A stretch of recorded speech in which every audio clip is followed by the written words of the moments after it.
અને એક મહત્વના સમાચાર સામે આવી રહ્યા છે। અમદાવાદમાં શાળા સંચાલકો પાસે તોડ કરનાર પકડાયો છે। સુરતના સ્કૂલ સંચાલક પાસેથી 66 લાખ રૂપિયા પડાવ્યા હતા। સીઆઈડી ક્રાઇમે 57 વર્ષીય મહેન્દ્ર પટેલની ધરપકડ કરી છે। સ્કૂલની મંજૂરી વિશે આરટીઆઈ બાદ માહિતી મેળવી તોડ કરતો હતો, જેની ધરપકડ કરી લેવામાં આવી છે। નિયમોના ઉલ્લંઘન બદલ રદ કરાવવાની પણ ધમકી આપતો હતો। વધુ અપડેટ સાથે સંવાદદાતા જિગ્નેશ પટેલ અમારી સાથે જોડાયા છે। જિગ્નેશ, શાળા સંચાલકો પાસે તોડ કરનાર વ્યક્તિને ઝડપી લેવામાં આવ્યો છે।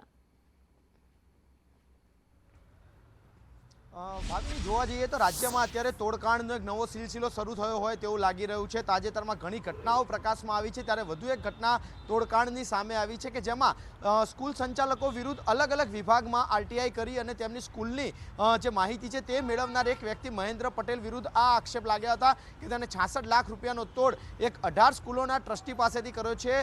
દક્ષિણ ગુજરાતમાં મોટાભાગની જે સ્કૂલો છે તેના ટ્રસ્ટી પાસે અવારનવાર તેને ખોટી અરજીઓ કરી તેમને સ્કૂલ બંધ કરી દેવાની ધમકીઓ આપી અને તેમની પાસેથી ટુકડે 66 લાખ રૂપિયા પડાવી લીધા છે। 2012થી શરૂ થયેલા આ સિલસિલામાં સીઆઈડી ક્રાઇમે ગઈકાલે એટલે કે એક દિવસ અગાઉ એક ફરિયાદ નોંધી હતી અને તે ફરિયાદના અનુરૂપ આ કાર્યવાહી સીઆઈડી ક્રાઇમે કરી છે, જેમાં ગાંધીનગરમાં રહેતા 57 વર્ષીય મહેન્દ્રભાઈ નનુભાઈ પટેલ કે જેઓ સ્કૂલ સંચાલકોને ખોટી રીતે ડરાવી ધમકાવી તેમની સ્કૂલો બંધ કરી દેવા માટે અને સ્કૂલના વિરુદ્ધમાં અલગ અલગ વિભાગની આરટીઆઈ, શિક્ષણ વિભાગ તથા તેની સાથે સ્થાનિક કોર્પોરેશન, સ્થાનિક નગરપાલિકા અલગ અલગ વિભાગમાં તેની અરજીઓ કરી તેના ડોક્યુમેન્ટ મેળવતા અને જ્યાં પણ નાનામાં નાનો લૂપ હોલ્સ પકડાય અથવા તો કોઈ પણ પ્રકારની ગેરરીતિ જણાઈ આવે ત્યાં તરત જ તેઓ પૈસાની માંગણી કરતા સ્કૂલ સંચાલક સાથે સમાધાનમાં બેસતા અને લાખો રૂપિયા પડાવી લેતા હતા।